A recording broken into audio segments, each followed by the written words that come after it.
يكلب الله الليل والنهار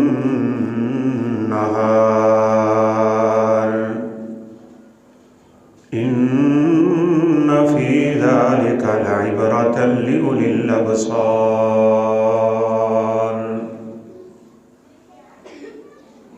رب اشرح لي صدري ويسر لي أمري واحلل عقدة من لساني يفقهوا قولي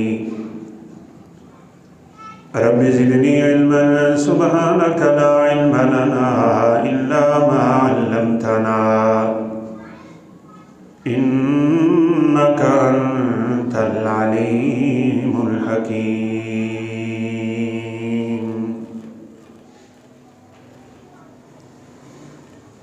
مختصر حمد و ثنا کے بعد قرآن مجید میں اللہ رب العزت نے دن رات کے آنے جانے میں، بدلنے میں، موسموں کے تغیرات میں اہل عقل کے لیے نشانیاں بتلائی ہیں۔ موسم گرما ختم ہو رہا ہے اور سرما کی ٹھنڈی ہوائیں داخل ہو رہی ہیں۔ ان موسموں کے آنے جانے میں، دن رات کے بدلنے میں ہمارے لیے بہت سے اسباق ہیں۔ اگر کوئی سمجھنا چاہے اور دیکھنا چاہے، یہ دن ہی تو بدلتے رہے ہیں کہ ہم بڑے ہو گئے، اور یہ دن ہی بدلتے رہیں گے کہ ہم بوڑھے ہو جائیں گے، اور پھر ان دنوں کا بدلنا ہی ہمیں موت تک لے جائے گا،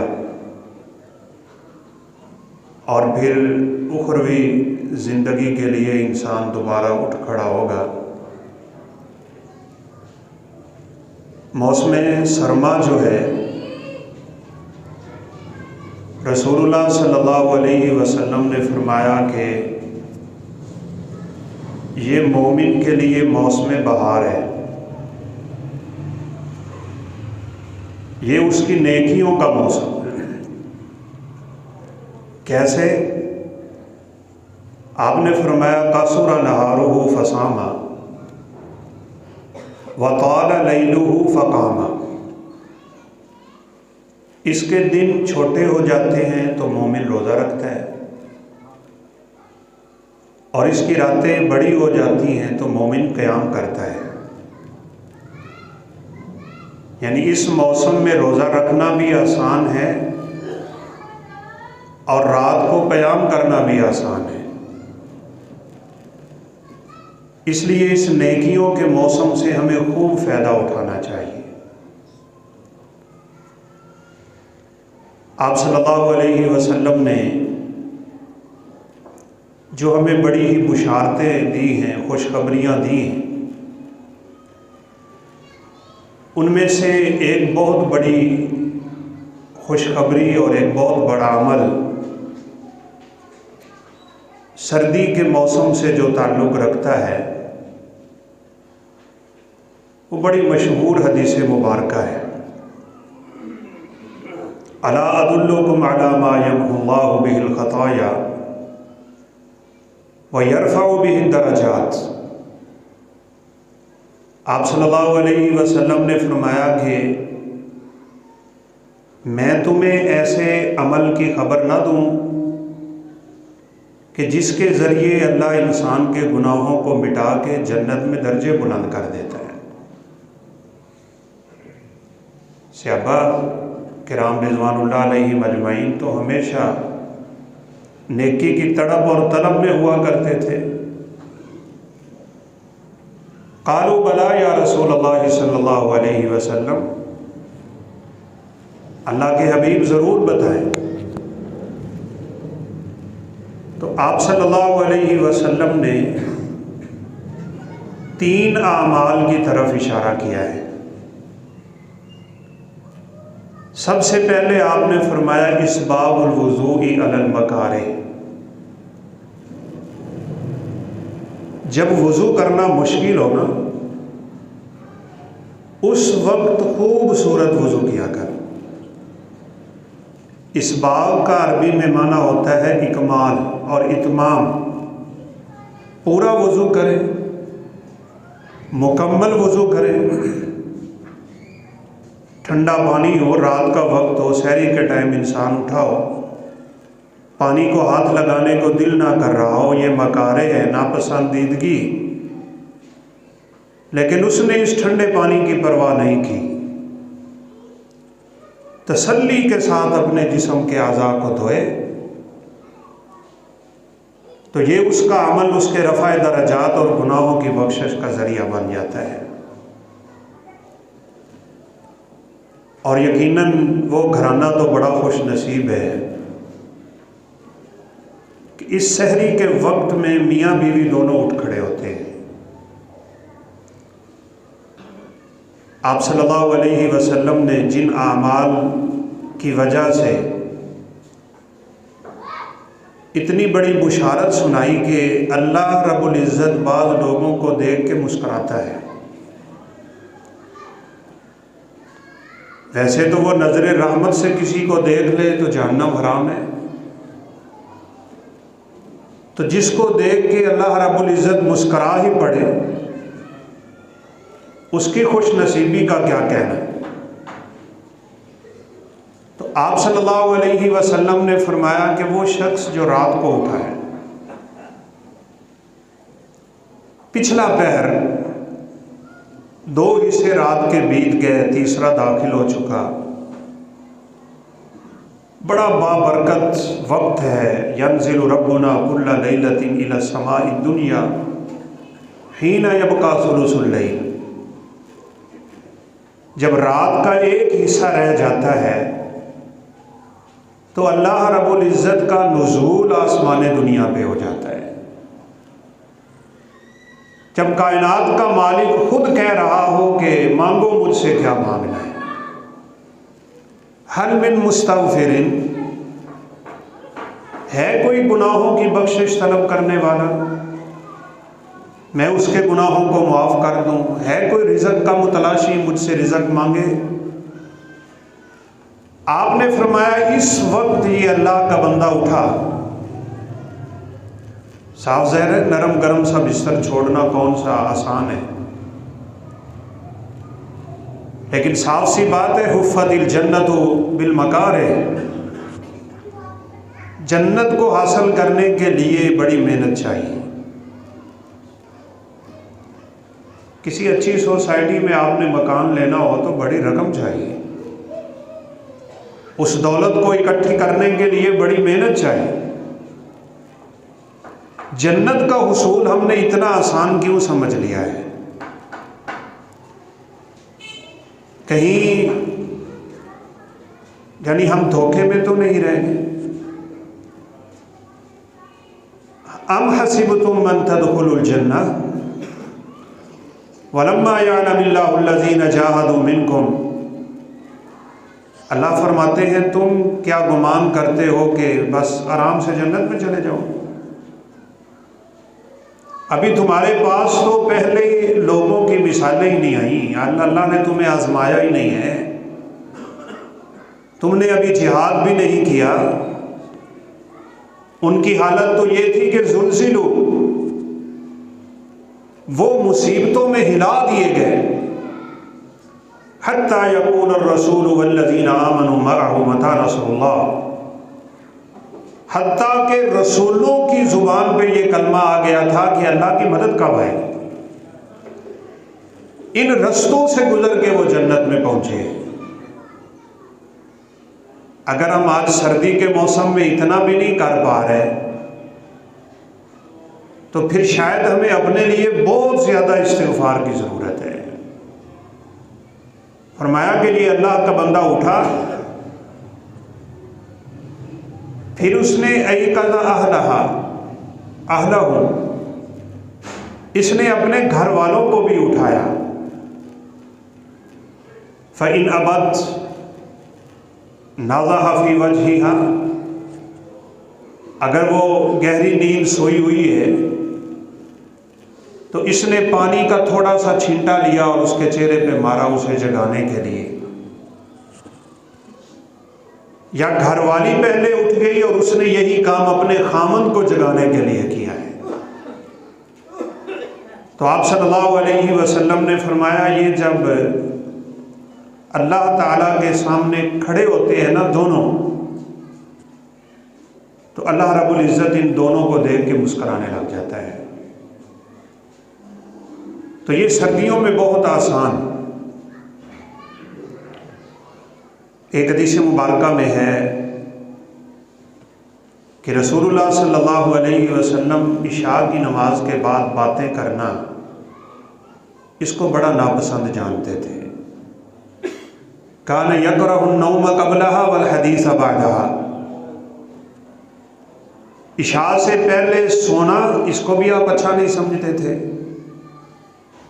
اور عشاء کے بعد باتیں کرنا اس کو بھی رسول اللہ صلی اللہ علیہ وسلم اچھا نہیں سمجھتے تھے۔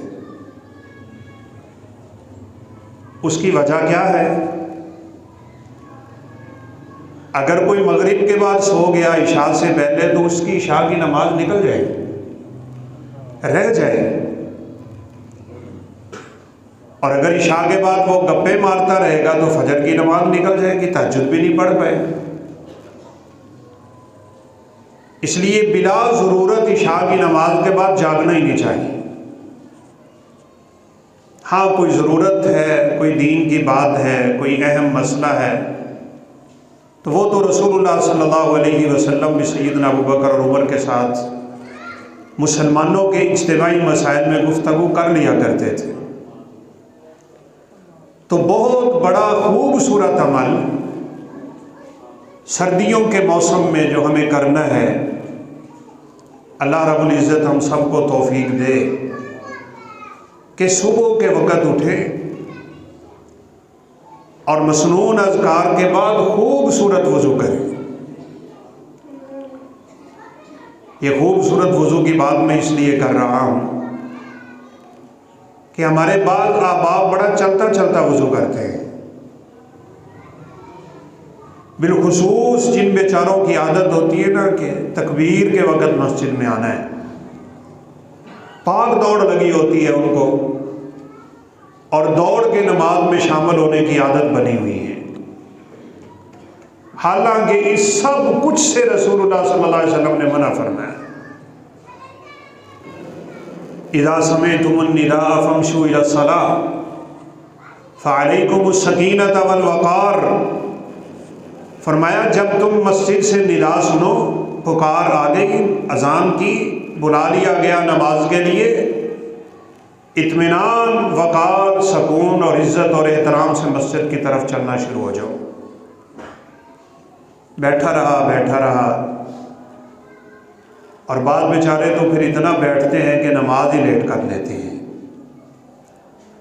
سنن ترمذی کی روایت ہے، رسول اللہ صلی اللہ علیہ وسلم نے فرمایا تلک صلاۃ المنافق یجلس یترقب حتی کاد الشمس بین قرنی الشیطان فقام فنکر اربعا، بیٹھا ہے، گپے ماری جا رہا ہے، سورج ڈھل رہا ہے، عصر کی نماز نکل رہی، اسے پرواہ نہیں ہے، حتیٰ کہ سورج غروب ہونے کے قریب ہو جاتا ہے تو آپ صلی اللہ علیہ وسلم نے فرمایا اٹھ کے کوے کی طرح 4 ٹھونگے لگاتا ہے، فرمایا تلک صلاۃ المنافق، یہ منافق کی نماز ہے۔ نماز کے لیے تو مومن کو بڑا پابند ہونا چاہیے، اذان سنتے ہی مسجد کی طرف چل پڑے۔ یہ جو 3 چیزیں اس حدیث میں ہیں جن کا ہم ذکر کرنے لگے ہیں، ان میں ایک یہی ہے کثرت الخطا الی المساجد، 3 عمل جو انسان کے درجات کی بلندی کا ذریعہ ہے، گناہوں کی معافی کا باعث ہے۔ فرمایا اسباغ الوضوء علی المکارہ، کثرت الخطا الی المساجد، وانتظار الصلاة بعد الصلاة، اور فرمایا فذالکم الرباط فذالکم الرباط فذالکم الرباط۔ ٹھنڈے پانی سے وضو کرنا ہو تو خوبصورت وضو کر لے، آپ صلی اللہ علیہ وسلم سفر میں تھے، آپ نے اپنے بعض ساتھیوں کو دیکھا بڑی جلدی جلدی وضو کر رہے ہیں،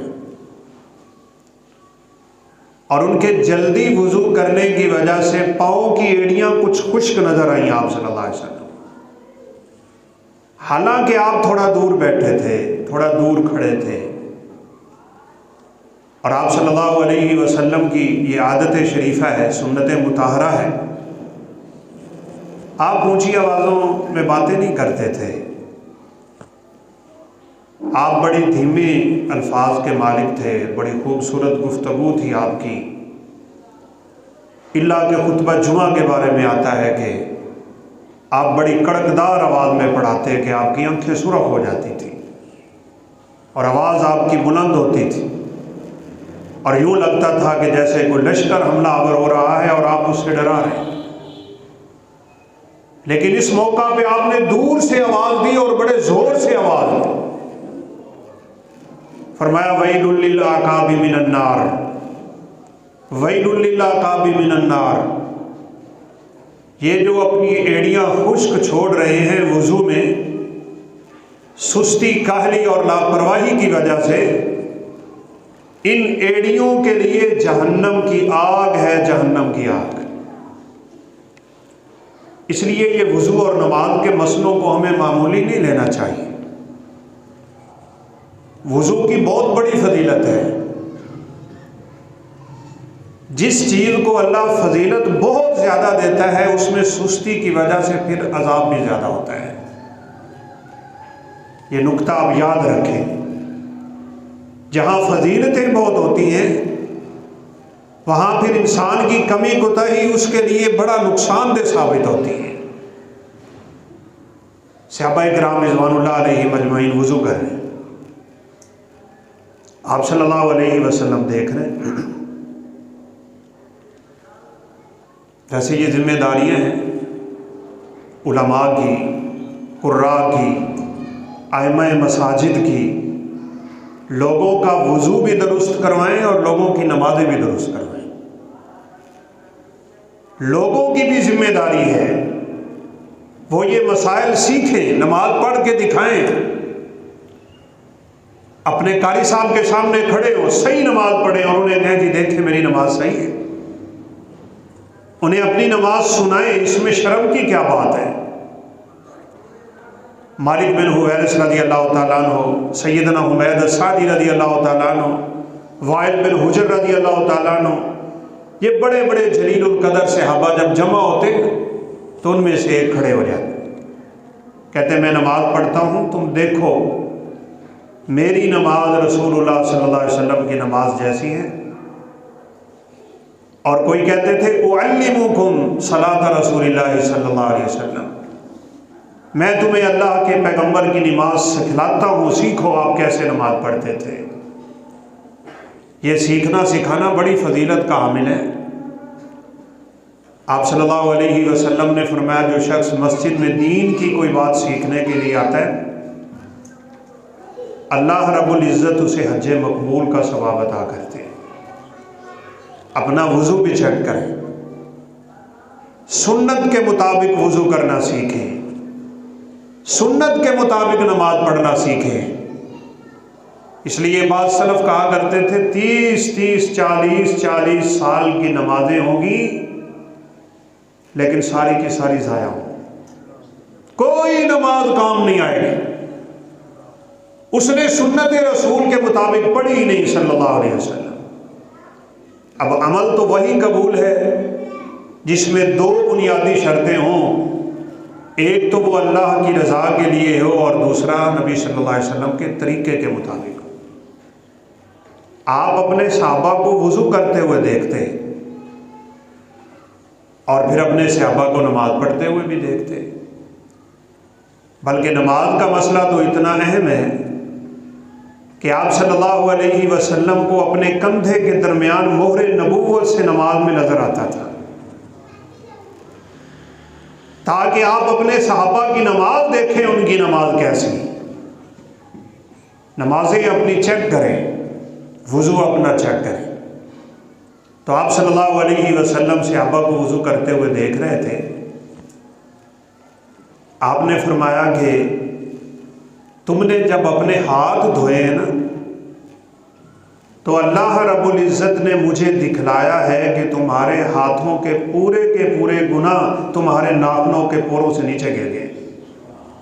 بڑی فضیلت والا عمل ہے، فائدہ بھی ہمارا ہے، پاک صاف بھی ہم ہوں گے، طہارت بھی حاصل ہوگی، اور فضیلت کیا کمال ہے۔ اور جیسے آپ صلی اللہ علیہ وسلم نے ایک مثال دی تھی، ایک آدمی کے گھر کے پاس سے نہر گزرتی ہو، 5 وقت وہ اس نہر میں نہاتا ہو، هل علی جسدہ من درن، کیا اس کے جسم میں کوئی میل کچیل رہ سکتی ہے؟ صحابہ نے فرمایا سوال ہی پیدا نہیں ہوتا۔ تو فرمایا یہی مثال 5 وقت کے نماز پڑھنے والے کی ہے، اس کی زندگی کا ایک گناہ بھی باقی نہیں رہتا، اللہ رب العزت اس کے سارے گناہ معاف کر دیتے۔ آپ نے فرمایا تم نے چہرہ دھویا، تمہارے چہرے کے گناہ گر گئے، تم نے مسح کیا، سر کے گر گئے، پاؤں دھوئے، پاؤں کے گر گئے۔ وضو کے پانی کے ساتھ انسان کے گناہ زائل ہو رہے ہوتے ہیں۔ اور پھر اگر اللہ رب العزت توفیق دے دے کہ انسان اٹھ کے 2 رکعتیں پڑھے، جس کو آپ تحیۃ الوضو کہہ سکتے ہیں، اگر آپ مسجد میں ہیں تو اس کو آپ تحیۃ المسجد کہہ سکتے ہیں، یہ 2 رکعتیں چاہے سنت ہو، چاہے نفل ہو، چاہے تحیۃ الوضو ہو، چاہے جو بھی ہو، آپ مسجد میں بیٹھنے سے پہلے نماز پڑھا کریں، کوئی بھی نماز، فرضی کا وقت ہے تو فرضی، سنتوں کا وقت ہے تو سنتیں، اگر پڑھی ہوئی ہیں تو کم از کم 2 رکعتیں پڑھ کے بیٹھا کریں۔ یہ آپ صلی اللہ علیہ وسلم کا فرمان بھی ہے، اذا اتی احدکم المسجد فلا یجلس حتی یصلی رکعتین، جب بھی تم میں سے کوئی مسجد میں آئے تب تک نہ بیٹھے جب تک وہ 2 رکعتیں نہ پڑھ لے۔ کیا ملے گا ان 2 رکعتوں سے؟ آپ صلی اللہ علیہ وسلم نے فرمایا من توضأ فأحسن الوضوء ثم قام فصلى ركعتين لا يحدث فيهما نفسه غفر له ما تقدم من ذنبه، جو بندہ مسجد میں آئے اس سے پہلے اس نے خوبصورت وضو کیا اور وضو کرنے کے بعد اس نے 2 رکعتیں پڑھی، ان 2 رکعتوں میں اس نے اپنے دھیان کو، اپنے خیال کو ادھر ادھر نہیں ہونے دیا، اللہ رب العزت ان 2 رکعتوں کی وجہ سے اس کی پچھلی زندگی کے سارے گناہ ہی معاف کر دیتے۔ بڑی فضیلت کا عمل ہے۔ تو سب سے پہلا کام جس کی طرف ہمیں پوری توجہ رہنی چاہیے سردیوں کے موسم میں، وضو خوبصورت کریں، چاہے پانی ٹھنڈا ہی کیوں نہ ہو۔ آپ نے فرمایا جو شخص یہ چاہتا ہے کہ قیامت کے دن اس کے نور کو اللہ بڑھا دے، اسے چاہیے کہ وہ اپنا وضو خوبصورت کرے۔ بڑی مشہور حدیث ہے، آپ صلی اللہ علیہ وسلم نے ایک دفعہ اپنے صحابہ سے فرمایا تھا، انی وددت ان انظر الی اخوانی، میرا دل کرتا ہے میں اپنے بھائیوں کو دیکھ لوں۔ آپ ذرا یہ حدیث مبارکہ غور سے سنیے گا۔ فرمایا وددت ان انظر الی اخوانی، میرا دل کرتا ہے میں اپنے بھائیوں کو دیکھوں۔ صحابہ کرام فرمانے لگے لسنا اخوانک یا رسول اللہ صلی اللہ علیہ وسلم، اللہ کے حبیب آپ ہمیں اپنا بھائی نہیں سمجھتے، ہم آپ کے بھائی نہیں ہیں۔ آپ نے فرمایا بل انتم اصحابی، تم میرے صحابہ ہو، میرے بھائی وہ ہیں وَإِخْوَانِ الَّذِينَ لَمْ يَأْتُوا، جو ابھی دنیا میں نہیں آئے، وہ میرے بعد آئیں گے دنیا میں۔ یعنی اللہ کے حبیب اپنے امت کے لوگوں کا دیدار کرنا چاہتے ہیں۔ ہم اگر سوچیں تو کتنے خوش نصیب ہیں، کائنات کے لوگ دور دراز سے سفر کر کے اپنے پیغمبر کی زیارت کے لیے آتے تھے، ان کے پاس تڑپ، ان کی خواہش، ان کی تمنا نبی کائنات علیہ الصلوۃ والسلام کی زیارت کی ہے۔ ساری کائنات آپ کو دیکھنے کی منتظر ہے، اور اللہ کے حبیب صلی اللہ علیہ وسلم اپنے امتیوں کو دیکھنا چاہتے ہیں۔ صحیح بات تو یہ ہے کہ امت حقیقت میں اپنے فضائل کو سمجھ ہی نہیں سکی۔ اب صاف سی بات ہے، جس نے آپ کو حالت ایمان میں دیکھا وہ صحابی بن گیا، اور صحابی کا مقام ایک عام امتی کے مقابلے میں اتنا زیادہ ہے کہ وہ ناقابل بیان ہے۔ سیدنا عبداللہ بن عمر رضی اللہ تعالیٰ عنہ اسی لیے کہا کرتے تھے کہ اللہ کے حبیب کے ساتھ ایک لحظہ کھڑے ہو جانا جس میں وہ کلمہ پڑھتا ہے، اپنے حبیب کا دیدار کرتا ہے، فرمایا عام امتی کی 40 سال کی عبادت سے افضل ہوتا ہے۔ 40 سال، اور یہ تو رسول اللہ صلی اللہ علیہ وسلم کا فرمان بھی ہے،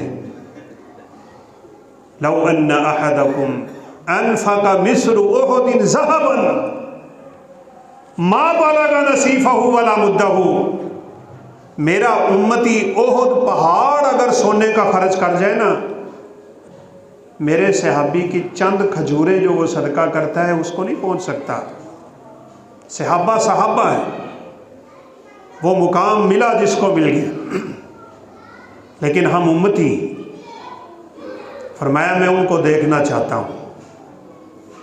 صحابہ کرام رضوان اللہ علیہم اجمعین بڑی ذہانت و فطانت کے مالک تھے۔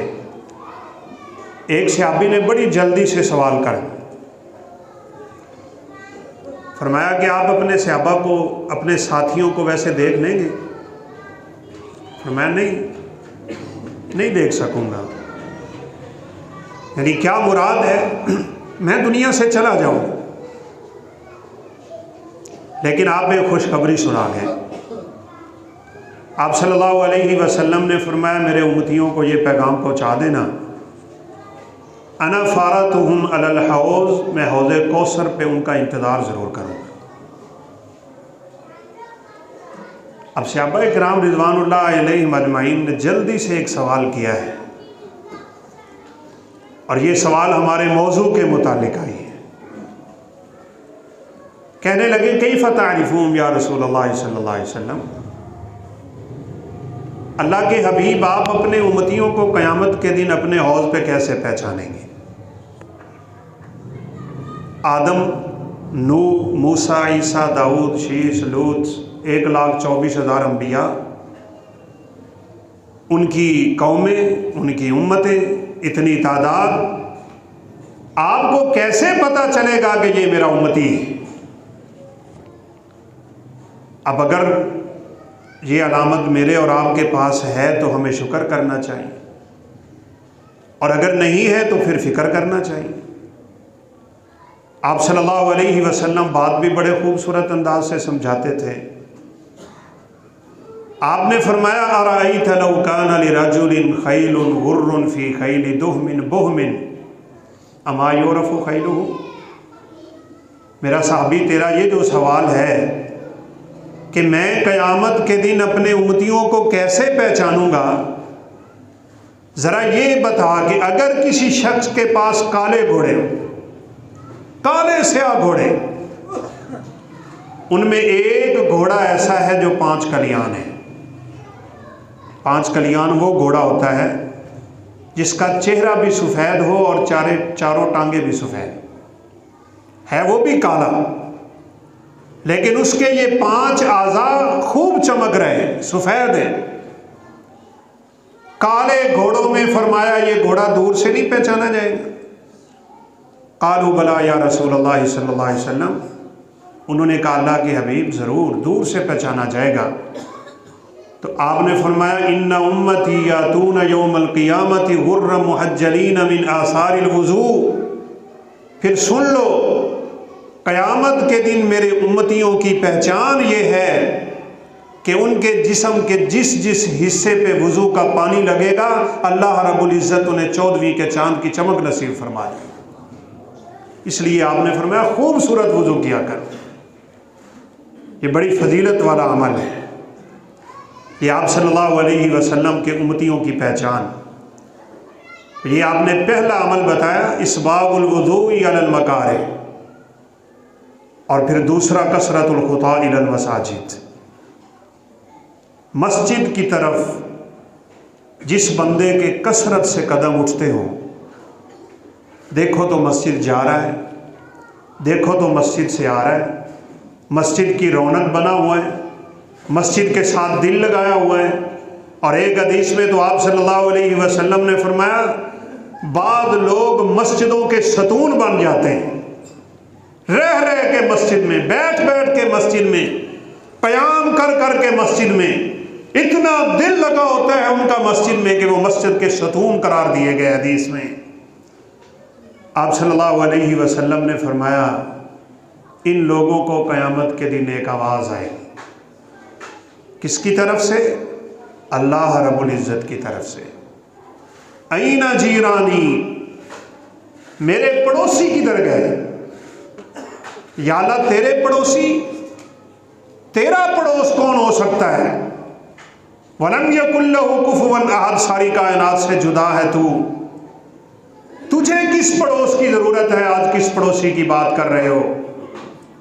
اللہ رب العزت فرمائیں گے این عمار المساجد ہم جیرانی، مسجدوں کو آباد کرنے والوں کو اٹھاؤ، وہ میرے پڑوسی ہیں. ان کے لیے نور کے ممبر لگ جائیں گے، ان کو نور کے ممبروں پہ بٹھا دیا جائے گا، اور لوگ ان کی فضیلت پہ رشک کر رہے ہوں گے کہ یہ وہ لوگ ہیں کہ جنہوں نے مسجدوں سے اپنا تعلق بنائے رکھا تھا. اس لیے میرے بھائیوں، مسجد کے ساتھ اپنی گہری وابستگی رکھیں، مسجد کے ساتھ خوب دل لگا دیں. وَرَجُلٌ قَلْبُهُ مُعَلَّقٌ بِالْمَسَاجِدِ. ہمارے ہاں تو یہ بھی بڑی مصیبت ہے نا، لوگ جمعے والے دن بھی لیٹ آتے ہیں. پتہ نہیں ہم لوگ ان فضیلتوں کو یا تو کچھ سمجھ نہیں رہے، یا پھر یہ ہے کہ ہماری بدبختی ہمارے اوپر چھا چکی، دنیا کے کام ہی ہمارے ختم نہیں ہوتے. پہلے بھی میں نے ایک دفعہ اشارہ کیا، اس سے بڑی فضیلت والی کوئی حدیث ہمارے ناقص علم کے مطابق ہماری نظر میں نہیں ہے. آپ صلی اللہ علیہ وسلم نے فرمایا جو شخص اول وقت میں غسل کرے، لباس اچھا پہنے، مسواک کرے، خوشبو لگائے، تیل لگائے، جلدی مسجد کی طرف آئے اور چل کے آئے، امام کے قریب بیٹھے، فنصت خاموشی سے بیٹھا رہے، واستمع غور سے خطبہ سنے، ودنا قریب ہو کے بیٹھے. آپ نے فرمایا یہ بندہ جب جمعہ پڑھ لیتا ہے نا، اللہ رب العزت ہر قدم کے بدلے 1 سال کے روزے اور 1 سال کی تہجد کا ثواب عطا کرتے. لیکن دیکھیے گا وہ آخر میں آئیں گے جب نماز کھڑی ہونے والی ہوگی، وہ بیچارے اسی کو کافی سمجھ رہے ہیں. 10 دن کے گناہوں کی معافی کے لیے جمعہ آتا ہے، اس لیے پیدا لائیں کثرت الخطا الی المساجد. اور آپ نے یہ حدیث کئی بار سن رکھی ہے، جو رسول اللہ صلی اللہ علیہ وسلم نے جنت میں قدموں کی آواز سنی تھی. آپ نے پوچھا یہ کس کے قدموں کی آواز؟ کہا یہ بلال کے قدموں کی آواز رضی اللہ تعالیٰ عنہ. یہ آپ کے بلال مسجد جا رہے ہیں، ان کا مسجد میں چلنا رب تعالیٰ کو محبوب اتنا ہے کہ وہ چلتے زمین پہ ہیں، ان کے قدموں کی آواز جنت میں آتی ہے. تو آپ صلی اللہ علیہ وسلم، آپ نے بلال رضی اللہ عنہ سے پوچھا تھا، فرمایا بلال کیا کرتا ہے تو؟ بما سبقتنی الی الجنہ، تو مجھ سے پہلے جنت میں کیسے چلا جاتا ہے؟ کلما دخلت الجنۃ سمعت خشخشتک امامی، میں جب بھی جنت گیا ہوں، میں نے جتنی دفعہ بھی جنت کو دیکھا ہے، چاہے خواب میں چاہے حقیقت میں، تیرے قدموں کی آواز میرے آگے آگے ہوتی ہے. اور میں نے شاید پہلے بھی ایک دفعہ اشارہ کیا ہے کہ بعض لوگ اور بعض علماء حضرات بھی اس حدیث سے تھوڑا غلط معنی سمجھ بیٹھتے ہیں کہ جنت میں سب سے پہلے بلال جائیں گے. وہ کہتے ہیں چونکہ قدموں کی آواز آگے آگے تھی تو اس لیے بلال رضی اللہ تعالیٰ عنہ پہلے جنت میں چلے جائیں گے، ایسا نہیں۔ رسول اللہ صلی اللہ علیہ وسلم سے پہلے کوئی جنت میں نہیں جا سکتا۔ جب تک آپ جنت میں نہیں جائیں گے کوئی نبی جنت میں نہیں جا سکتا، اور جب تک آپ کے امتی جنت میں نہ چلے جائیں گے کسی نبی کی امت کو جنت میں جانے کی اجازت نہیں ہوتی۔ تو پھر یہ بلال رضی اللہ تعالیٰ عنہ کے قدموں کی آواز آگے آگے کیوں ہے؟ کیا شان ہے، کیا مقام ہے، کیا فضیلت ہے، کیا مرتبہ ہے؟ علماء لکھتے ہیں کہ جب بھی کوئی بڑا مہمان آتا ہے اس کے استقبال کے لیے کچھ لوگ آگے کھڑے ہوتے ہیں۔ اللہ کے حبیب جب قیامت کے دن اٹھ کے جنت کی طرف چلیں گے تو بلال آگے بڑھ کے جنت کا دروازہ کھولیں گے، بلال رضی اللہ تعالیٰ عنہ آپ کا استقبال کریں گے۔ تو آپ نے پوچھا بلال یہ تیری فضیلت، یہ تیرے قدموں کی آواز جنت میں کس وجہ سے آتی ہے؟ میں نے ابھی آپ کے سامنے اشارہ کیا، وضو کریں، خوبصورت وضو کریں، اور وضو کرنے کے بعد کم از کم 2 رکعتیں ضرور پڑھیں، آ کے ویسے نہ مسجد میں بیٹھ جایا کریں۔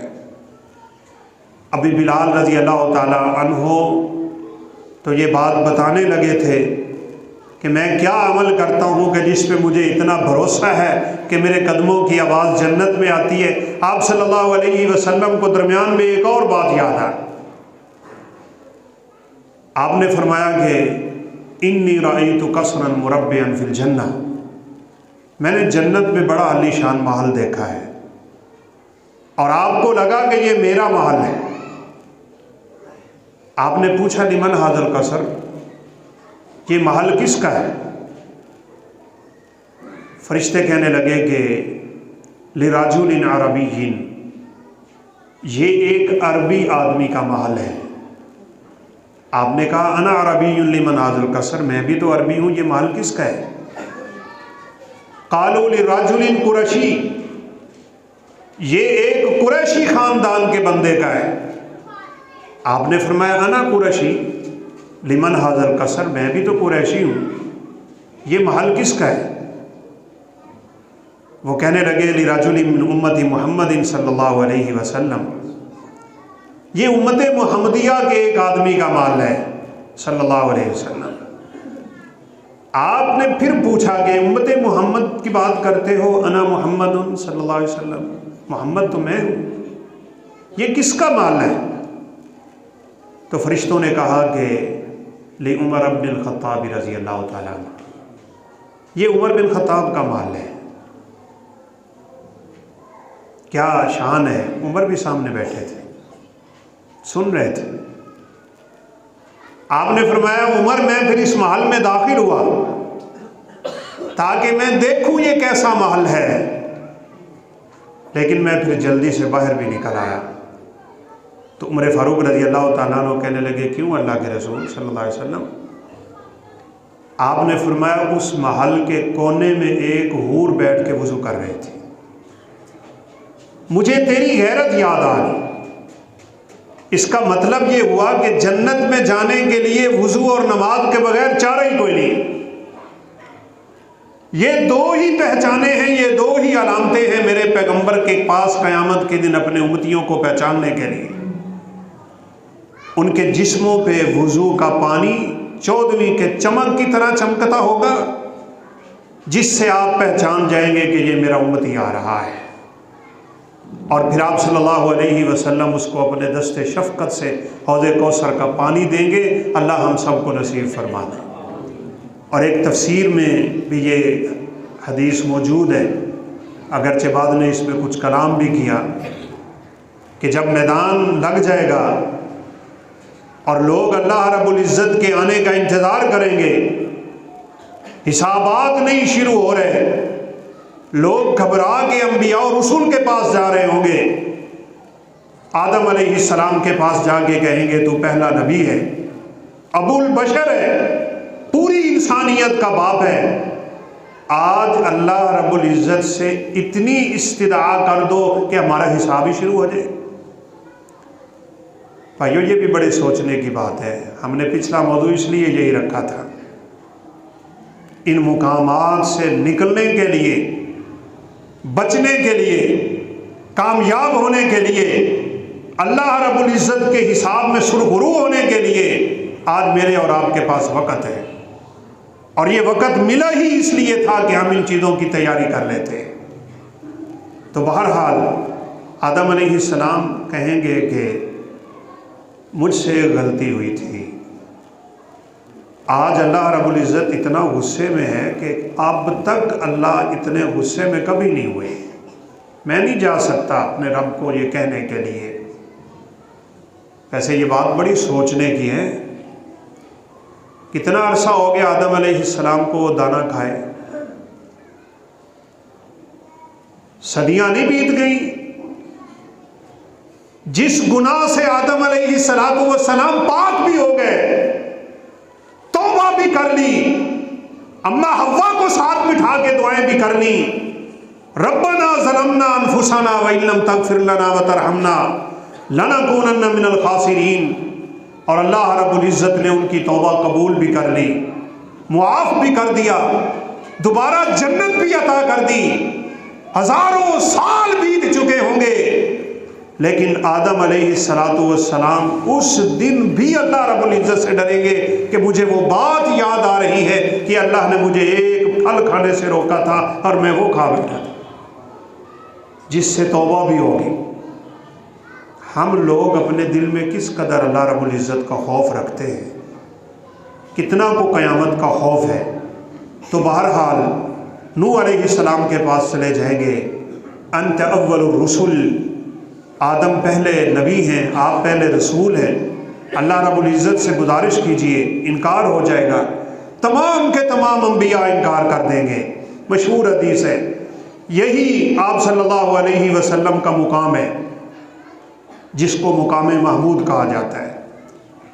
لوگ آپ کے پاس آئیں گے، یہ یاد رکھیے، یہ مقام آپ نے اپنے لیے خود بچا کے رکھا ہوا ہے۔ کیسے؟ آپ صلی اللہ علیہ وسلم نے فرمایا ہر نبی کو اللہ رب العزت نے ایک دعا دی ہوتی ہے جس دعا کی قبولیت میں کوئی شک ہی نہیں ہوتا۔ ہر نبی یہ دعا اپنی ہی قوم کے خلاف استعمال کر گئے۔ جب انتہائی زیادہ تنگی میں چلے گئے اور قوم سے مایوس ہوئے تو یہ دعا استعمال کر لی۔ آپ نے فرمایا میں نے اپنی یہ دعا اپنی امت کے لیے قیامت تک کے لیے چھپا رکھی۔ آپ صلی اللہ علیہ وسلم کے پاس جب لوگ جائیں گے، آپ 7 دن مسلسل اللہ رب العزت کے عرش کے ساتھ سجدے میں گر جائیں گے۔ اس کا مطلب یہ ہوا کہ اللہ کے غصے کو بجھانے والی چیز پھر نماز ہی، سجدے ہی ہیں، نوافل ہی ہیں، تہجد ہی ہے، قیام اللیل ہی ہے۔ اس لیے یہ سنہرا موقع ہے سردیوں کا، رات کو آرام سے اٹھ کے آپ اللہ رب العزت کے سامنے کھڑے ہو سکتے ہیں۔ گناہوں کی معافی، رزق کی تنگیاں، اولاد کی نافرمانیاں، طرح طرح کی مصیبتیں، مشکلات اور پریشانیاں، ہر ایک کا علاج سجدوں میں پڑا ہے۔ اللہ رب العزت کے سامنے سجدے میں گر کے دعائیں کریں، اللہ رب العزت اپنے بندے کو سجدے کی حالت میں بہت قریب کر چکا ہوتا ہے۔ 7 دن کے سجدے کے بعد اللہ رب العزت کہیں گے ارفع راسک یا محمد صلی اللہ علیہ وسلم قل یسمع اشفع تشفع، اللہ کے حبیب سر اٹھائیے، بات کریے، میں ماننے کے لیے تیار، سفارش کرو، ہم سفارش ماننے کے لیے تیار ہیں۔ تو یہ بات جو میں آپ سے کرنا چاہتا ہوں، آپ صلی اللہ علیہ وسلم نے فرمایا میں جب سجدے سے سر اٹھاؤں گا تو مجھے اپنے دائیں بائیں اپنی امت نظر آئی۔ تو صحابہ کرام رضوان اللہ علیہ مجمعین نے کہا کہ آپ کو کیسے پتہ چلے گا یہ آپ کی امت ہے؟ آپ نے فرمایا سیماہم فی وجوہہم من اثر السجود، ان کے چہروں پہ سجدوں کے نشان پڑے ہوئے ہوں گے۔ تو پہچان یا وضو یا نماز، اگر کوئی شخص نماز نہیں پڑھتا وہ قیامت کے دن رسول کائنات علیہ السلام کے حوض کوثر پہ نہیں آ سکتا۔ ہاں کچھ لوگ ویسے بھی دھتکار دیے جائیں گے، اللہ رب العزت ہم سب کو محفوظ رکھے۔ تو یہ سردیوں کی راتیں آپ نے جو 3 اعمال بتائے ہیں ان کی طرف ہمیں خصوصی توجہ دینی چاہیے۔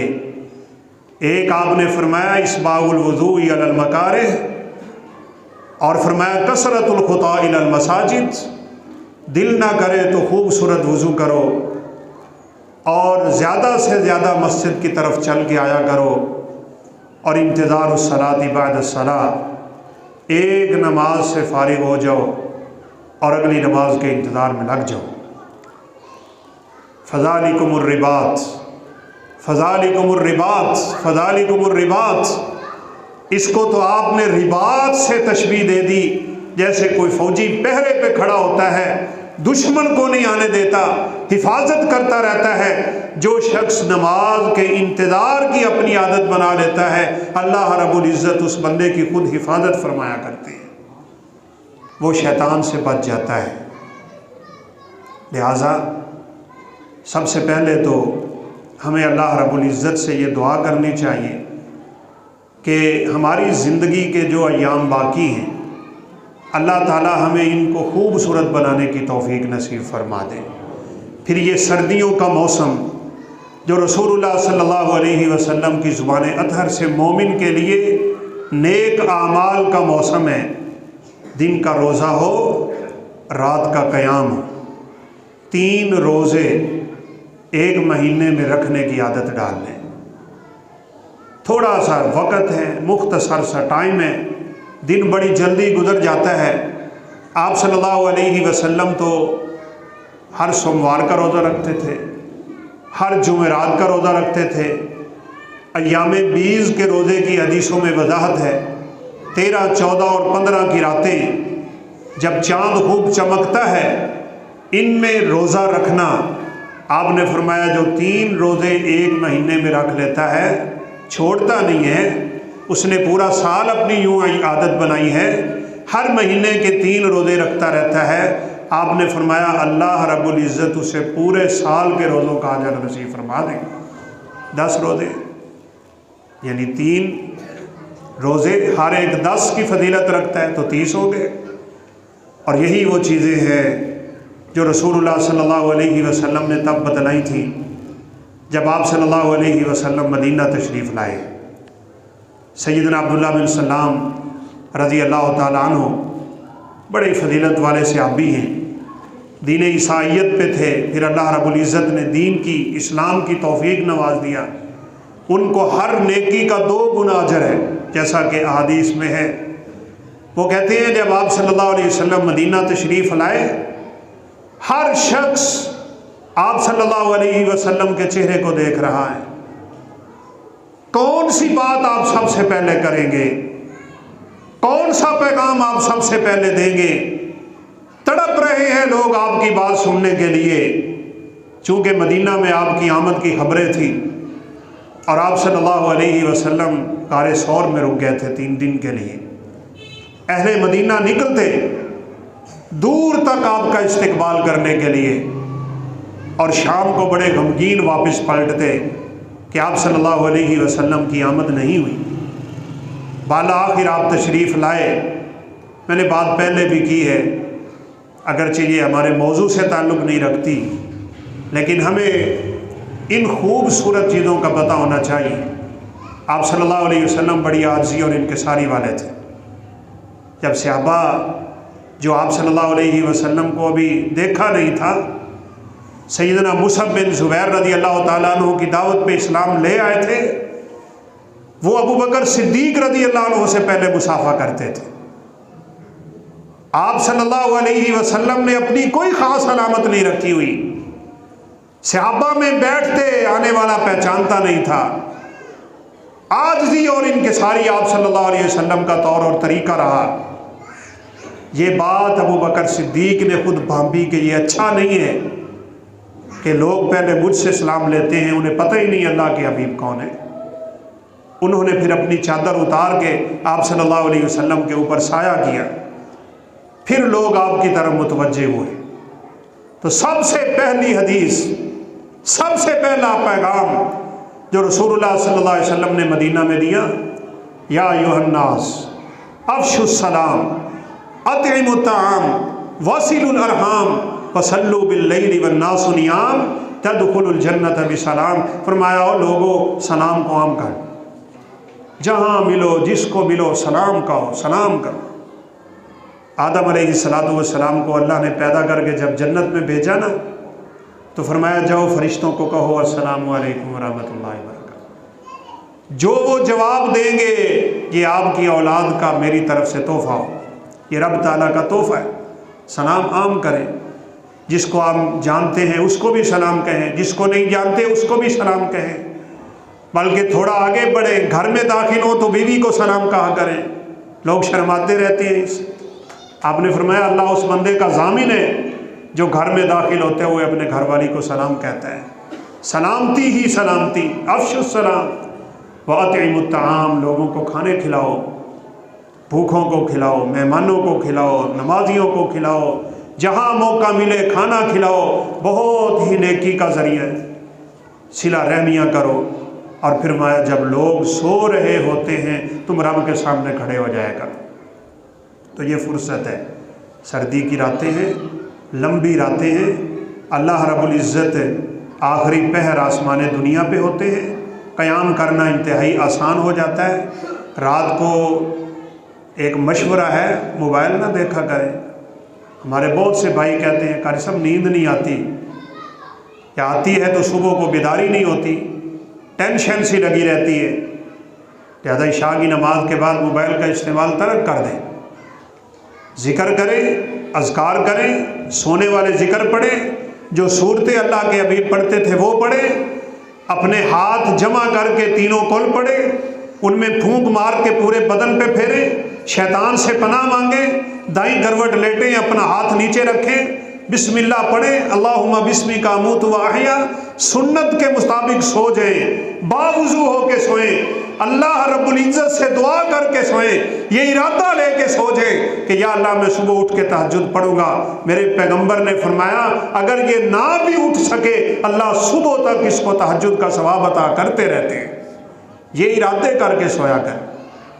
فیس بک دیکھ دیکھ کے سونا ہے تو نیند تھوڑی آئے گی۔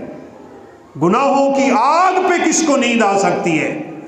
اگر کسی نے اپنے آپ کو تہجد کی عادت ڈالنی ہے، عشاء کی نماز کے بعد کا موبائل چھوڑ دے، ترک کر دے، اس وقت آخری نظریں رب کے قرآن پہ ڈالا کرو، مصحف سامنے کھلا ہونا چاہیے، قرآن پڑھتے پڑھتے بند کرے اور اپنے بستر پہ آ جائے، انشاءاللہ آپ کو آرام سے صبح بیداری ہو سکتی ہے۔ اللہ کے حبیب صبح صبح اٹھتے، اپنی آنکھیں ملتے اور ساتھ ہی 10 آیتیں پڑھتے تھے جو میں نے اس خطبے کے شروع میں پڑھی۔ یا اللہ یہ دن کا آنا، رات کا چلے جانا، یہ دن کا اور رات کا بدلنا، بڑی نشانیاں ہیں اس میں، اور پھر آگے دعائیں ہی دعائیں، یہ دعائیں آپ کرتے اور پھر وضو کر کے تہجد کے لیے کھڑے ہو جاتے۔ اللہ رب العزت سے دعا ہے اللہ ہمیں اس موسم سے مستفید ہونے کی توفیق دے، ہمیں تہجد کا پابند بنائے، نیکیاں اس موسم میں اللہ ہمیں زیادہ سے زیادہ کرنے کی توفیق دے، اور ہر قسم کی سستی سے محفوظ رکھے۔ وآخر دعوانا الحمدللہ رب العالمین۔